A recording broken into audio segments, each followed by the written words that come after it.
Welcome to Northern Atlanta, and what may be my riskiest mall video yet.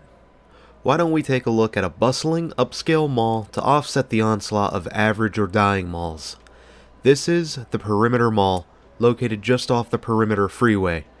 And if anyone's ever complained about a lack of crowds in my live mall videos, well, this ought to shut some people up.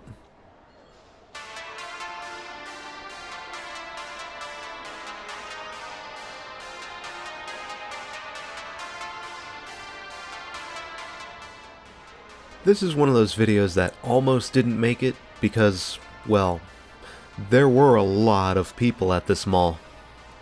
I won't go into the details about my woes with crowds, but I'm just going to get this out of the way. If I so much as see any comments that could be misinterpreted as creepy, then I am deleting them. Now, let's get on with this mall's history. The Perimeter Mall got its start back in the 70s as it opened its doors for the first time in August 1971, and would open with the following anchors, Rich's and JCPenney. Its notable milestone would be being the first Atlanta region mall to be built outside of the Interstate 285 loop.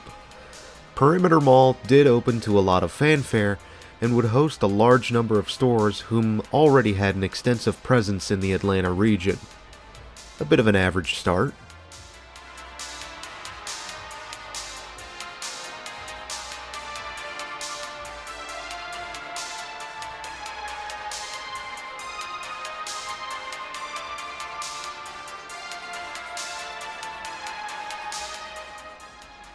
As a Rouse original, the mall back in the day hosted a number of features that would help create a pleasant experience inside.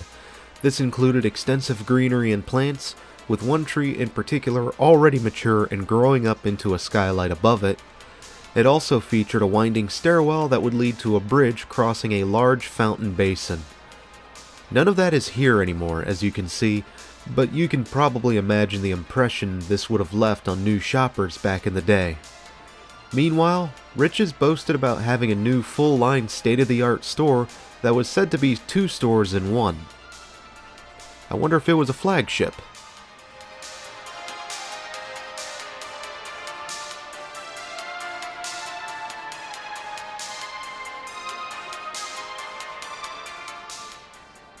One thing was certain in its lifespan, and that was Perimeter Mall was bound to be a hit, given its countless ads, bulletins, and mentions in the newspapers. The popularity would lead to a $20 million expansion of the mall in the early 80s, bringing forward a new wing as well as a Davison's department store as the mall's third anchor.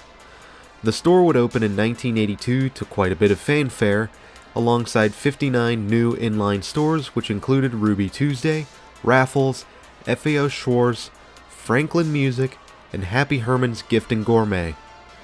JCPenney was also said to have renovated during this time.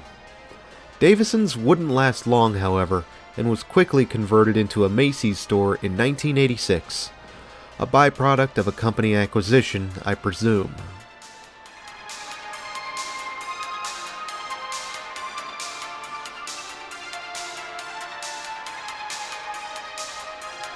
The mall would then be thrown a sudden screwball in 1990. A 31-year-old man with a history of psychiatric issues brought a firearm into the mall and would open fire in the food court, injuring 4 patrons and fatally wounding 1 before turning himself into the police. That's no good. And for most malls, this would be a fatal blow to the reputation. However, as you can see, Perimeter Mall managed to shrug it off. Let's not dwell on that story any longer and press on with the mall's history.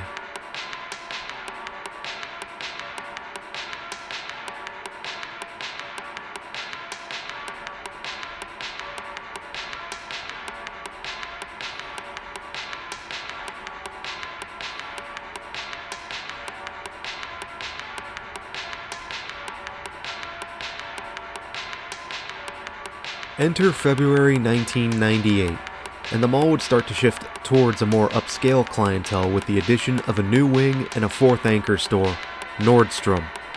Nordstrom would come in as a 3-floor store and would host a cafe, espresso bar, and pub on the first floor. And as we entered the 2000s, Cheesecake Factory would open a new restaurant at the mall, while JCPenney would close its doors for the last time. Wait a minute. Okay, that's not good.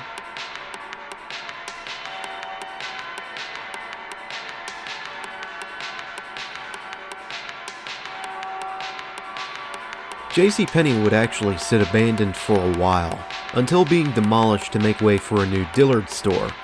Dillards would open its doors in 2005 and would host a number of giveaway raffles, which ranged between wardrobes and jewelry collections to a vacation package for Cancun, Mexico, valued at $2,000.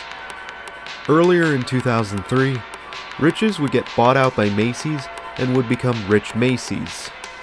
Since Macy's already had a presence, they closed their primary store there and allowed it to become a Bloomingdale's. Rich's would then get struck out of the nameplate entirely in 2005, with Rich's Macy's becoming just Macy's.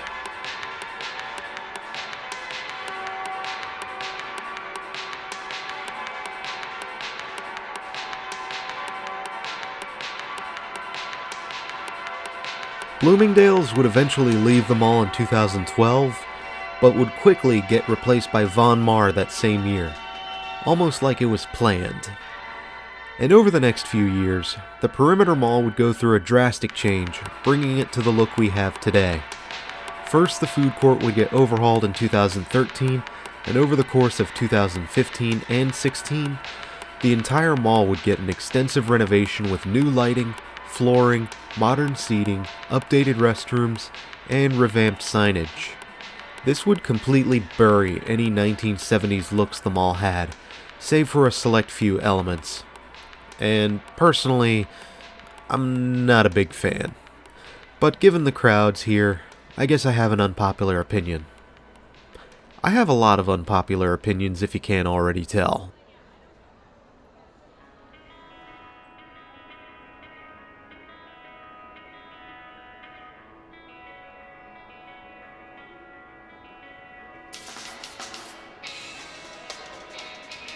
Aside from a handful of stores switching around, it appears that the mall has not slowed down at all.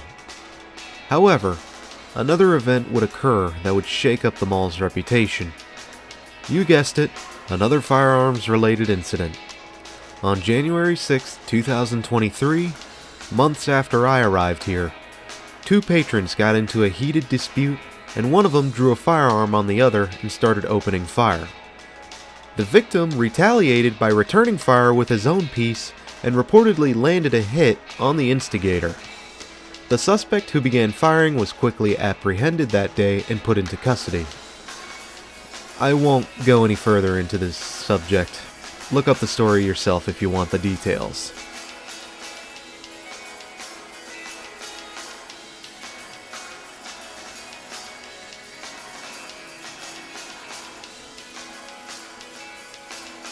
Now, while only 2 people were directly involved in this incident, a number of bystanders were understandably worried by this incident as their day was shaken up by a needless fight, especially on the instigator's part.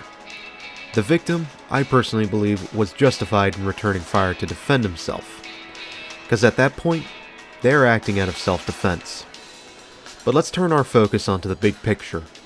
What will this mean for the Perimeter Mall's future? Will this tarnish its reputation and start to push customers away? Or will the mall continue to soldier on and shrug this off? Only time will tell.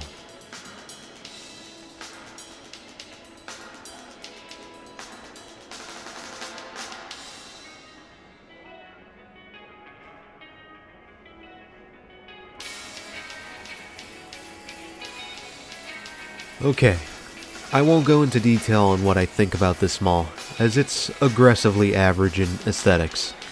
Sure, it's modern and it's clean, but it almost feels a bit safe with nothing of interest to the design, except for the light fixtures that look like false skylights on the lower floor, which I thought were pretty cool.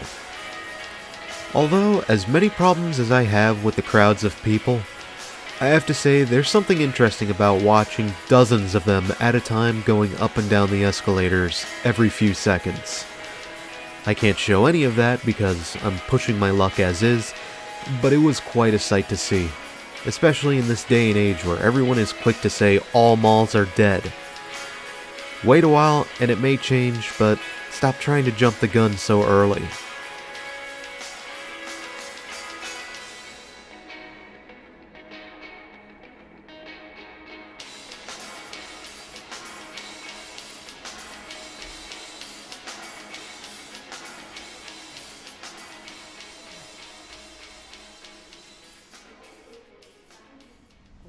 This was all recorded on a Sunday, and I ran it all the way down to closing hour.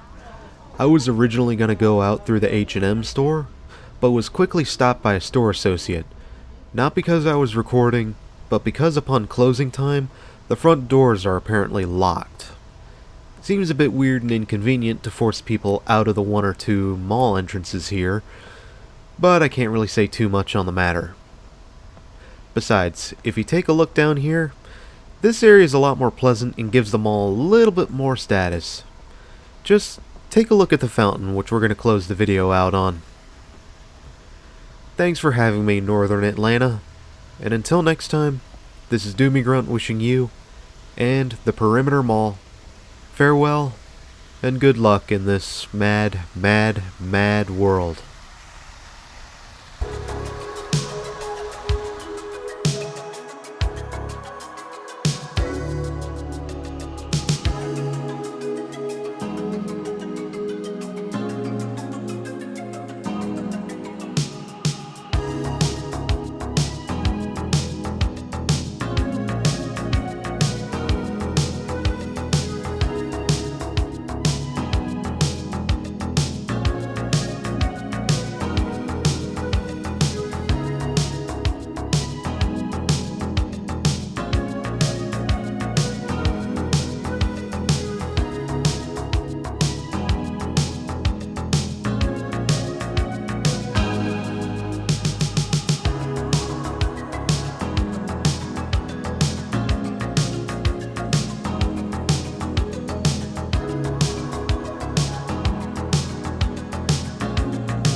Perimeter. You know, that basic form of geometry that would make all the kids cringe in school.